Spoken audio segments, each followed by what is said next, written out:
모피를 안배한다! 동물이 딱 인간을 위해서 태어난 거 아닌가? 그런 거 아니에요? 카나다에서는 모피 옷을 입고 가면은 뒤에서 칼로 푹 긁어도 말 못한대요. 키우던 애를 잡아서 옷으로 만드는 게 아니고 보면 우린 닭도 안 먹어야 된다고 생각을 하거든요. 어김없이 올해도 모피 전쟁이 벌어졌습니다. 동물의 털과 가죽으로 된 옷은 입으면 안 된다는 쪽과 돼지고기, 닭고기 다 잡아먹으면서 왜 입는 것만 안 되냐는 쪽. 오늘은 여전히 팽팽한 모피를 둘러싼 찬성과 반대 이야기를 해보겠습니다.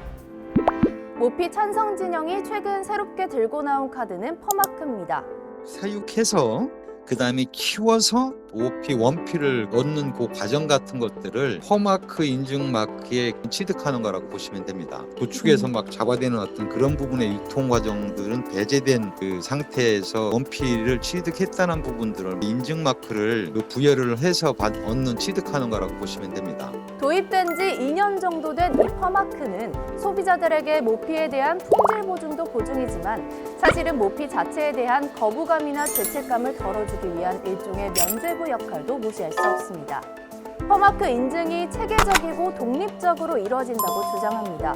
과학자는 물론 정부 관계자 같은 제3자 평가관 프로그램에 들어가 있고 특히 밍크는 밍크대로, 여우는 여우대로, 너구리는 너구리대로 각 동물마다 적용되는 기준과 표준을 독립인증기관에서 따로 관리한다고 홍보합니다.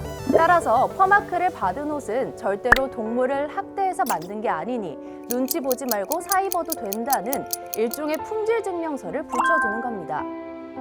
지난 3월에 서울에서 열린 2023 국제 모피가죽 박람회.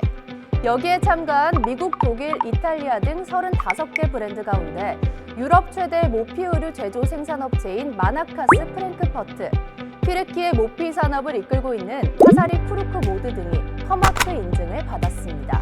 우리나라도 모피 생산 하청업체 4곳에서 공식적으로 퍼마크 승인을 받았고 또 다른 업체 30곳도 퍼마크 인증 심사 중인 것으로 알려졌습니다. 그런데 문제는 이 퍼마크라는 걸 누가 만들었냐는 건데 국제 모피협회 IFF가 지난 2017년 루이비통, 디올, 셀린느 같은 세계 1위 명품 그룹 LVMH와 손잡고 만든 게 바로 퍼마크 프로그램입니다. 당연히 짜고 치는 고스톱이라는 지적이 나올 수밖에 없습니다. 인도적인 모피다라는 것은 세상에 있을 수가 없다라고 생각하고요. 왜냐하면 그 모피를 만들기 위해서 그 야생동물이 죽어야 되거든요. 인도적인 죽임이라는 거는 있을 수 없다고 보고요. 퍼마크를 달고 있는 옷이라고 하더라도 믿을 수 없다는 이유는 또 있습니다. 어느 나라에서 모피를 가져오는지가 지금 모르는 거잖아요. 그러니까 그 중국일 수도 있고 한국의 그 모피 회사들한테 너네 이거 어느 나라에서 모피 가지고 오는 거냐, 그 증명할 수 있냐, 중국이 아니라는 거를 확실하게 증명할 수 있냐, 뭐 이런 거를 얘기해 보시면 좋을 것 같아요. 중국에는 퍼마크 인증업체가 현재 한 군데도 없습니다. 사실 근본적인 문제는 퍼마크가 아닙니다. 사람이 동물을 먹는 건 괜찮고 입는 건 왜 안 되냐는 근본적인 질문이 우선합니다. 활용할 수 있는 어떤 산업재로 쓰여지는 부분들은 굳이 마다할 필요가 없다고 생각을 합니다. 어차피 자연에서 왔으니까 자연으로 돌아가는 거니까 사람이 이름 석자를 남기고 동물은 가죽을 남긴다는 얘기들이 있잖아요. 소나 돼지나 이제 가축 같은 것들도 그 용도에 따라서 이제 사육들을 하잖아요. 그런 개념으로 해서 일단 애초에 고기를 얻기 위해 동물들을 기르고 도살을 하는 것처럼 옷을 얻기 위해 동물들을 기르는 게 왜 문제가 되냐는 거죠. 그러자 고통받는 동물의 입장을 강조합니다.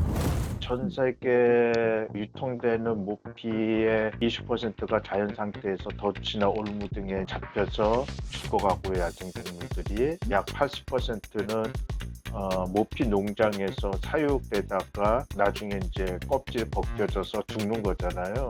얘네들 죽인 다음에 이 피부를 벗겨내면은 벗겨내기가 되게 힘들어요. 그러니까 암암리에, 그러니까 비밀리에 죽지 않은 상태에서 피부를 벗긴다고도 하거든요. 일단은 산채를 벗기는 일들은 지금 이루어지지 않고요.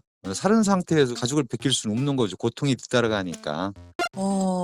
그게 그 사람들 얘기인 거고요. 자연스럽게 이렇게 떨어진 털들만을 채집해서 하시는 그러면서 철장에 가두는 것 자체가 동물학대라고 비판합니다. 털을 다 인간한테 빼앗기고 나서 종국에는 이제 도살되는 것까지 더 이상 쓸모가 없어지거나 이러면은 고기로서 죽임을 당한다든지 이런 문제들도 연결되어 있기 때문에 단순히 뭐 털을 채취하는 과정에서 뭐 인도적인 뭐가 있었고 그런 것들이 중요하진 않다라고 보고요. 인간도 동물이고 그래서 동물과 인간을 동등하게 어떠한 차별이나 폭력의 시선 없이 바라보는 것이 중요하다라는 것. 한국은 중국에 이어 아시아 두 번째 규모의 시장입니다. 그만큼 세계 모피 시장에서 매력적인 곳이란 의미죠. 글로벌 모피 기업들이 꾸준히 한국 소비자들을 겨냥할 거라는 뜻이기도 합니다. 지금까지 모피 찬반 입장 전해드렸는데요. 여러분의 생각은 어떠신가요? 댓글로 의견 남겨주세요.